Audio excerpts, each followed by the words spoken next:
Hello and welcome to another NihongoGamer video. As you can see here, I've got my trusty arcade stick. These buttons are not the same as the buttons that you actually get in the arcades. These are buttons that you get on a standard Hori RAP, I think it's a V-style arcade stick. This is the Nintendo Switch version. They've got the exact same buttons and the exact same lever.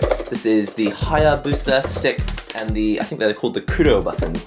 But, not sure if you can see, but the buttons on this stick have a sort of matte feel on them.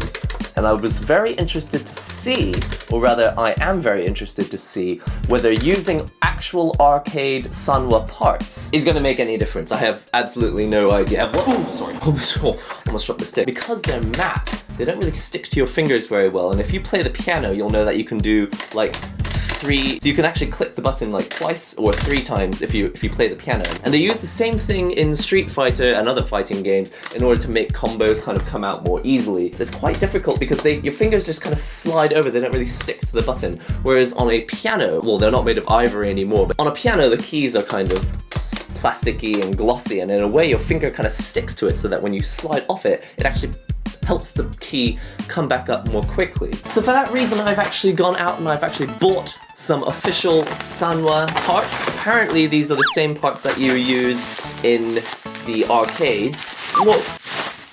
That didn't work. So I've got some Sanwa parts here. This is a bunch of Sanwa buttons which I ordered each separately from a company called Sengoku here in Japan. They actually have a store in Akihabara, but I bought these actually through mail order through the internet. I bought 6 of these blue buttons to go here for the punches and kicks. I bought 2 white ones and a small one for the options start button. So let's go ahead and open up these 6 buttons here just to show you. Just give you a nice close up here on the button. This is what it looks like on the top and on the side, and essentially you can see it's got a nice satisfying click, just like the buttons you might find on a Vulix arcade cabinet here in Japan. And although I don't really double tap the buttons that much myself, I'm really keen to see whether maybe the problem was just that my buttons are matte and it's actually easier if you have these slightly grippier, more glossy buttons. These are the blue surround white top buttons that I bought for L1 and L2 because I just thought it'd be nice to have the buttons that I don't really use very often to be in a separate different color. And for the options button, I bought the 24mm button. So there's 2 general standard sizes. There's these 30mm buttons and these 24mm buttons. And the 24mm button is the one that goes on the options switch. You can see here on the Nintendo Switch stick, these are all 30mm buttons, and there's a 24mm button here for the start button, or options button, whatever it is you want to call it. Alright, so let's see whether I can put these new blue buttons into... Oh, wow, whoa! Hopefully they're not broken. Let's see if I can put these blue buttons into the arcade stick without breaking it. I can't believe I dropped them already. Well, that's embarrassing. It's really important that you don't chuck these everywhere, because if they do fall from head height, they will bend this much. Oh, it's definitely more brittle now. Alright, that looks kind of good enough. It's not really straight, but I'm a little worried that if I bend it any more than necessary, it's going to break. So I'm just gonna leave it like this. Alright, so first things first, I need to take the bottom cover off of this stick, so I'm going to flip it upside down, and actually it's going to rest on the stick, so I might get a couple boxes. Alright, so it's balancing on top of these 2 boxes. And let's go ahead and take this cover off. Alright, let's go ahead and take all the screws out. There was actually one in the middle that says if you take this one out you void the warranty, so bye-bye warranty. Seriously, time to stop screwing around. I've really screwed up now. Oh, screw this. Alright, I think that's all of the screws off. Let's see if I just... Yep, they just come straight off to this back plate. I'm just going to place this to the side, and you can now see the inside of the arcade stick. As you can see, I've got all the buttons, and they've very usefully got different colored cables for each of the buttons. Now, I've never done this before, but I assume that if I just pull these cables out, I think you can just push on these tabs here, and the button will just fall out the top. Okay, so you'll have a hole there, and I think I can just press a new button in. Now, just for consistency, since all the buttons here seem to be facing the same way, I'm going to put it in the way that I found it, like so. Alright, so that's gone in. Hang on a minute, it's not actually in. Alright, that's how you install a button. Now, as far as I can tell, it doesn't really matter which of these cables is plus and which one of these is minus.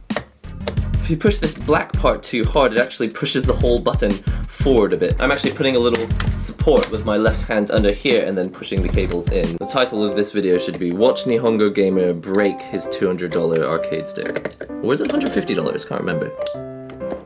Alright, this is weird. I'm pretty sure I only bent 2 of the buttons, but I've just opened the packaging and found another bent one, so now I'm starting to wonder if maybe they came bent from the factory. I've just had a genius idea. I'm going to take a picture of the colors so that I don't forget them, and then I can actually just take all the buttons out at once. And I'm just going to double check the colors, so it's like yellow is here, green is there. So that makes it much easier. I'm just going to remove all the cables at once now.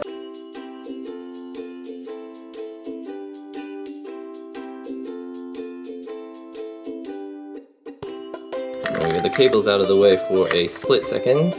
Alright, that's in. Oh, it rotates. Not sure how I feel about that.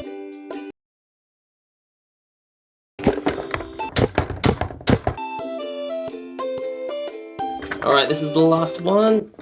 And it's in. Alright, let's flip it over. Just to show you quickly. This is what the layout looks like. I've got these 2 buttons that I don't really use too much, and these other buttons. Feels good. Alright, so the next thing to do is to plug it into the computer and actually see whether my buttons actually work. I'm a little nervous. Alright, so I've got all the buttons plugged in here like so. You can have a quick look at what it looks like. Now let's actually plug it into the computer, and I haven't done this yet, so this is actually happening kind of live. Plug this in like so. Stick still works. We can actually just go into the settings, can't we? Okay, so the cross button works. Fortunately, that's the one I was most worried about. Okay, obviously the stick is still fully functional. Light kick, medium kick, strong kick. Alright, light punch, medium, strong punch. So all of the main buttons do work. I don't remember what L1, well, whatever L1 and L2 do, they do work, fortunately. Alright, so the options button does work. Alright, just so you can hear the difference between the buttons, it sounds a bit like this. These are the Sanwa buttons. And here are the Hori buttons.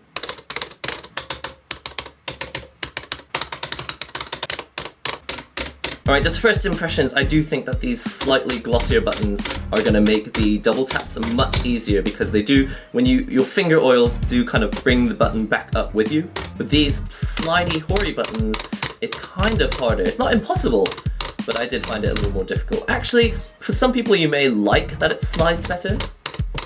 Personally, I like that these ones kind of grip onto the button. So there you go, that's the difference between the Hori Kuro buttons and the Sanwa standard OBSF 30mm and OBSF 24mm button. Oh, that's really quiet. I'm a little worried that it does rotate. I need to probably find some super glue for that.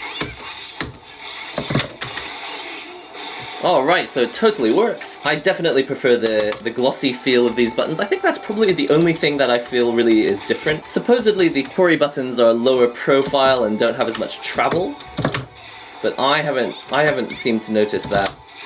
Really, the only thing I notice as much is that these buttons are glossy and they're just kind of easier to stick onto. Makes me feel a bit safer. Alright. So there you have it. That is the Hori RAP. I think it is an RAP-V because it's got this Vuelix style layout. But essentially I've just modified it, changed the buttons just so that I like the feel of them better. Really, they don't really feel too different to the actual original buttons, the Hori Kuro buttons. I do like that they're glossy, it makes them kind of easier to grip onto. You may feel the opposite way, actually. You may feel that it's easier to double tap on a button that's got a nice sort of slippy matte feel. With these glossy ones, your finger oils kind of stick onto them. You can play a little bit more like a piano. The only thing that kind of bothers me is that this button does rotate still. I need to find a way to glue that down from the inside, but apart from that, sorry, it wasn't actually stuck down completely. I'm very happy with the way that this mod has gone. It's very, very cheap. Each of these buttons cost about $1.50 each. If you get like the limited edition or the translucent colors, sometimes they go between like $3 to $4 per button. That's if you're ordering them in Japan. I actually don't know where you would order them in the West, but I'm pretty sure there's a bunch of shops where you can order these Sanwa electric parts. I'm very happy with it, and I'm so relieved that I didn't destroy the stick entirely, because if I had like pulled something out of the PCB, I don't really know what I would have done. I would have had to like buy a new PCB or probably just bought a new stick, to be quite honest. Anyway, hope you've enjoyed this video. Don't forget to comment, subscribe, share the links and all that good stuff, and subscribe, and subscribe, and subscribe, and I'll see you in the next NihongoGamer video.